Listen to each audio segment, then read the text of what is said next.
Mas existe todo um contexto histórico em relação a isso. Tem uma lei, a Lei 3268 de 57, que foi a lei que criou o Conselho Federal e os Conselhos Regionais de Medicina. E essa lei, ela outorgou ao Conselho Federal o dever de normatizar a atividade médica no Brasil no que tange aos aspectos éticos. E um deles é em relação à publicidade médica. Então, muito se questiona, às vezes, sobre a competência do conselho. Será que o conselho não está extrapolando quando ele normatiza as questões de publicidade? Isso não caberia ao legislador? Mas sim, cabe, porque existe uma lei que, inclusive, coloca como dever do CFM fazer essa normatização. Esse é um ponto importante. E aí a gente tem também um decreto, olha que interessante, Edson, de 1942, um decreto-lei 42, que estabelece também algumas práticas de publicidade, não apenas para médicos, mas para parteiros, para enfermeiros, para dentistas.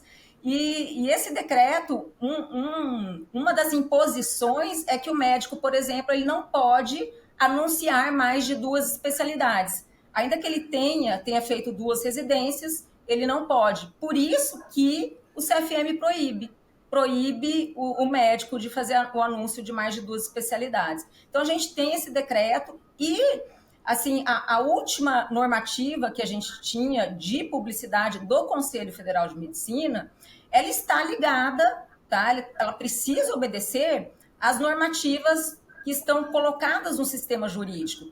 Inclusive esse decreto de 42, o Código de Defesa do Consumidor, e aí criou-se, então, a resolução 1974 de 2011. Essa polêmica resolução que vigorou até o ano passado. Ela existia, está vigente ainda, porque a nova resolução vai entrar ainda agora em março, mas ela já estava muito ultrapassada, já não estava mais atendendo aos apelos da sociedade, às mudanças ocorridas na relação médico-paciente, da forma do médico se comunicar com o paciente e com potenciais pacientes também nas redes sociais. Veio a pandemia alterou completamente todos esses processos, o médico e o paciente ficaram muito mais juntos ali, não presencialmente, até porque o momento não permitia, mas cresceram muito as exposições nas redes sociais e também, por consequência, a forma de publicizar essa atividade. E aí a gente tinha, então, uma resolução, a 1974, que era muito retrógrada, tá? Porque não permitia... Que está valendo, inclusive, mas ela não permitia, por exemplo, o médico fazer uma demonstração da imagem do paciente, não permitia o médico, às vezes, de expor uma opinião pessoal dele naquele momento, de demonstrar algum acontecimento num sistema de saúde, por exemplo, o médico, às vezes, sem condições de trabalho, ele não poderia postar, ele não podia postar a estrutura dele, o staff, sabe?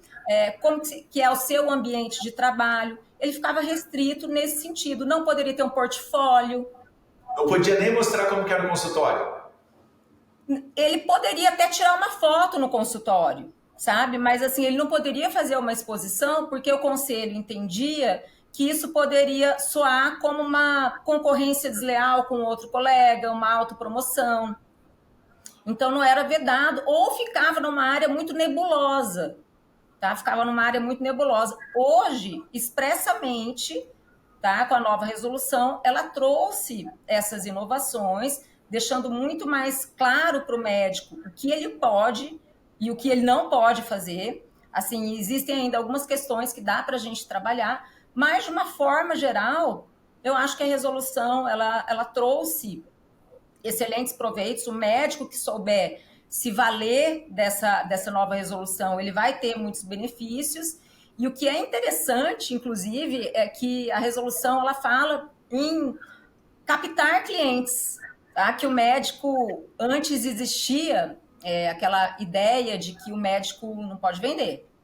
O médico não é vendedor, porque isso pode caracterizar a mercantilização da medicina, e eles viram que isso é coisa do passado. O médico é um vendedor. O que ele não pode fazer é colocar os aspectos financeiros ali acima da medicina, acima da vida, da saúde.